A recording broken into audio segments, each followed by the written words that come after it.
E para debater este tema são nossos convidados António Rodrigues, do PSD, Pedro Frazão, do Partido Chega, e José Soeiro, do Bloco de Esquerda. Boa noite aos três, obrigada por estarem connosco nesta edição e para falarmos deste tema. Pedro, o Chega não continua a assentar o seu discurso político numa narrativa paralela, ou seja, numa realidade paralela, porque no fundo vimos aqui que é apenas uma percepção, não é realidade.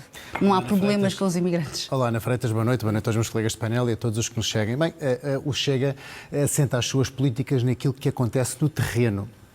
E eu acho muito curioso que tem números diferentes destes? quando são perguntadas certas opiniões às pessoas, quando são estudos de opinião, as pessoas têm direito à sua opinião e a expor a sua realidade e aquilo que ocorre nas suas terras. Quando a realidade começa a ser incómoda para o poder político, eles são apresentados como mitos.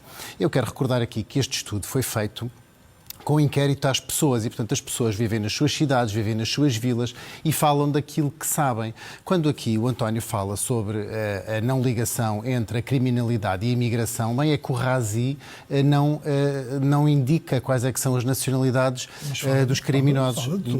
Mas não indica, tal como crimes que foram praticados por essas pessoas, Pedro. Eu penso que sou eu que estou no uso da palavra e, portanto, tal como o Conselho de Ministros. Não estou a mentir, é que o RASI não indica, não faz uma ligação entre nacionalidades e crimes. Depois, o próprio Conselho de Ministros anterior do Partido Socialista emanou uma resolução onde proibia ou indicava que os jornalistas, quando dessem notícias, não deviam indicar nem a nacionalidade nem a etnia dos criminosos e que as próprias forças de polícia, os órgãos de polícia criminal, também não o podiam fazer publicamente nos seus comunicados. E, portanto, o que acontece aqui é que há uma enorme vontade do poder político, que está imposta, neste caso também, sobre o jornalismo e sobre as forças policiais, para ocultar uma realidade. Só que a realidade não é ocultável. Mas está a dizer que este estudo não é sério? Este estudo não é sério? Está a ocultar uma realidade? Está a pôr em causa os jornalistas? Este estudo é muito sério. Não, estou a pôr em causa. É o governo anterior que coartava a liberdade de expressão dos jornalistas, dizendo que eles não podiam mostrar nem a etnia nem a nacionalidade dos criminosos. Este estudo é tão sério que diz que 75,8% dos portugueses acha que Portugal devia ter uma política mais regulada e mais dificultada. E 82% considera que, se um imigrante comete um crime, deve ser remetido ao seu país de origem e que 70% dos portugueses acham que os imigrantes devem também regressar aos seus países se não tiverem trabalho e não tiverem meios de subsistência. Mas, por exemplo, também dois terços acham que são muito precisos. Ao contrário, mas eu também acho, eu concordo, eu faço parte desses dois terços. Eu acho que os imigrantes são muito necessários. Eu também fui imigrante nos meus tempos de juventude e sei bem como isso é necessário. Estudei noutro país, fui imigrante, trabalhei noutro país. Agora, eu, quando fui para outro país, estive sujeito a regras, a vistos e a uma imigração legal. É isso que nós queremos em Portugal. Nós queremos um regime de cotas para sabermos de cada origem, de cada país, e nós devemos privilegiar os países ocidentais e os de língua portuguesa, quais é que podem vir para Portugal. Também o estudo nos diz isso, que os portugueses não querem imigrantes de países de culturas muito nas antípodas da nossa. E também este estudo mas assentem premissas erradas, percebe? Assentem premissas erradas, ou seja, parte de são as opiniões erradas. das pessoas. Não é. A Ana Freitas está a dizer que são premissas erradas, mas assentem na é opinião das pessoas. É o estudo que diz que as percepções das pessoas não batem com a realidade. Porquê? Porque a realidade diz que é uma percentagem muito baixa desses imigrantes indostânicos ou de cultura muçulmana, porque etc. Há muito menos do que se pensa que há. Porque afinal contribui muito mais do que se pensa que contribui. Mas é que essa presença, ainda que diminuta, tem um impacto muito maior na sociedade do que outro tipo, outros tipos de imigrantes. E também aqui se nota muito bem os resultados deste relatório. Eu também gostava de falar aqui. Porque é que os partidos, afinal, tinham tanto medo do referendo que o Chega defendeu na Assembleia da República e que o Chega queria fazer? Se bem se lembra, o Chega queria fazer um referendo a perguntar exatamente. Mas acha que é bom o referendo? Todos os orçamento. Isso já foi depois do orçamento. Não, isso foi antes. Não, foi antes e foi a condição.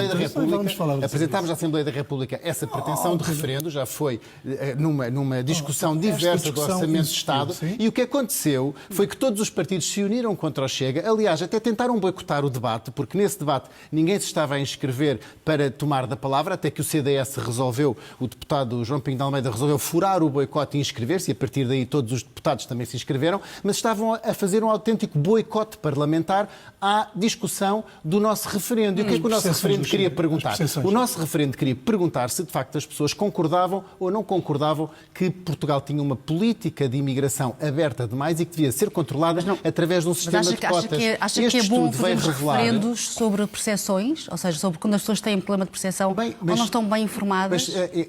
Não sei o que digo, é este estudo que diz. Bem, e a Ana acha que as eleições também não devem ser feitas porque as pessoas têm percepções erradas? Ou que as próximas eleições, ou que os referendos sobre qualquer assunto não devem ser feitas porque as pessoas têm percepções erradas? É que é muito engraçado, porque estes portugueses que responderam agora, estes portugueses que responderam agora a este inquérito, são os mesmos que deram maioria absoluta ao Partido Socialista, são os mesmos que deram agora a vitória à Aliança Democrática, são os mesmos que votaram para as europeias, e quando houve essa votação, quando houve essa expressão da opinião eleitoral destes mesmos portugueses, ninguém pôs isso em causa, nem ninguém diz que as pessoas estavam mal informadas e que por isso é que deram uma maioria absoluta ao Partido Socialista. É só factos e percepção, é só essa questão aqui. As pessoas têm direito à sua opinião e são as opiniões do maior conjunto dos portugueses que têm que determinar as políticas nacionais. E é por isso é que é política, é a opinião das pessoas ser transportada para a lei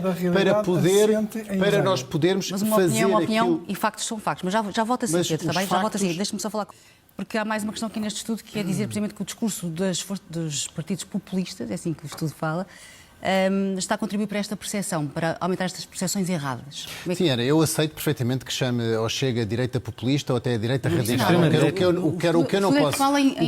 Exatamente, mas eu aceito que a Ana dirija essa pergunta a mim para eu ser do Chega como direita populista ou até como direita radical, como está definido, aliás, nos livros de ciência política. O que eu não posso aceitar é que um senhor interveniente aqui deste painel nos esteja sistematicamente a chamar extrema-direita, porque provavelmente não sabe o que é extrema-direita, mas era melhor estudar para perceber o que é. Este senhor que acabou de intervir também não sabe analisar estatísticas, porque essa estatística que ele falou de que nos municípios ou nos concelhos onde existe menos criminalidade é onde existem mais imigrantes, não está a ligar também as grandes cidades, porque isso tem a ver com o peso da população local com a população imigrante. E, obviamente, esses locais onde ouviu com muita atenção, agradecia que me ouvisse. Agradecia que me ouvisse. Quem faz aqui perguntas é a jornalista, não o senhor. E eu agradecia que me ouvisse. E, portanto, nesses municípios onde são mais rurais, onde nós temos muitos trabalhadores rurais imigrantes e são necessários. E existe, obviamente, menor criminalidade. Agora, nas grandes cidades, onde obviamente a população imigrante tem menos peso percentual, existe sim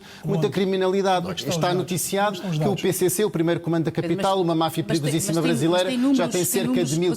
Não tem, sabe porquê, Ana? Porque o governo anterior proibiu que se ligassem os crimes. O governo anterior, através de uma resolução de... Eu não consigo falar, Ana, desculpe, mas eu acho que fui convidado para vir à SIC para falar. Estou a ser sistematicamente interrompido.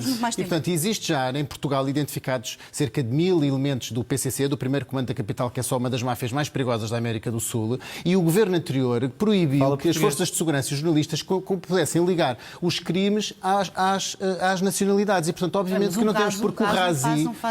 1000 elementos da máfia não fazem e o que é... São esses os nossos problemas? Não são os nossos problemas. Os nossos problemas são as estatísticas erróneas e quando os portugueses dizem a sua opinião, classificarem-nos como mitos. Como também nós temos que dizer aqui que se só existem 11% de imigrantes em Portugal, porque é que a população prisional tem uma percentagem muito maior de estrangeiros na prisão? Na população prisional, a percentagem de estrangeiros é muito maior do que 11%. Vá ver. Eu vejo que eu leio o estudo do Razi todos os anos. Agora vocês são incapazes de dar um dado. Vocês não dão um número, este senhor é totalmente mal comportado. Não é o Calimero, é que eu ouvi-o com toda a atenção. Depois dizem que é o Chega que interrompe, que é o Chega que se porta mal. Eu ouvi-o nas suas duas intervenções eu não interrompi uma única vez. E, portanto, agora permitam-me, por favor, que eu fale também, porque eu acho que vi esta estação de televisão para exprimir a minha opinião e aquilo que o meu partido político defende. O senhor está permanentemente a impedir que eu fale. Essa técnica é uma técnica de muito baixa política. Temos a vitimização. Vamos só terminar, não temos mais tempo. Pergunto-lhe, não acredita nestes números? Eu acredito, obviamente que eu acredito nos números. O que eu não posso acreditar é quando vejo estes números serem tratados como mito e como uma percepção errónea dos portugueses. Se é a opinião dos portugueses, deve ser tratada como tal. É a opinião das pessoas e deve ser respeitada, tal como são respeitados os resultados eleitorais. E a política deve fazer uma desconstrução das coisas que estão erradas e das coisas que estão certas. Aí concordamos. Mas deve ser com números. Porque é que o Razi não tem claramente ligado o número de crimes com as nacionalidades? Porque é que na população prisional portuguesa o número de estrangeiros é maior do que cá fora? Continua cá fora são 11% dentro da população prisional. Não são mentiras nenhumas. Podem mandar ao polígrafo. Desafio aqui o polígrafo a mostrar-nos qual é a percentagem da população prisional estrangeira e qual é a população dos estrangeiros em Portugal. O polígrafo que veja para ver se estamos aqui na estação. Até no tribunal já foi condenado por mentir. Isso nós podemos falar. Isso foi o Francisco Louçã, foi o seu ex-líder Francisco Louçã. Isso então isso é de um lamaçal brutal. O seu ex-líder Francisco Louçã utilizou do mecanismo tribunal, fez a judicialização da política e veio coartar a minha liberdade de interpretação. E sabe porquê? Porque o José Maria Ricciardi fez um artigo a falar mal do Francisco Louçã, a dizer que o Francisco Louçã tinha 4 números de telefone, que tinha várias caras, e eu interpretei.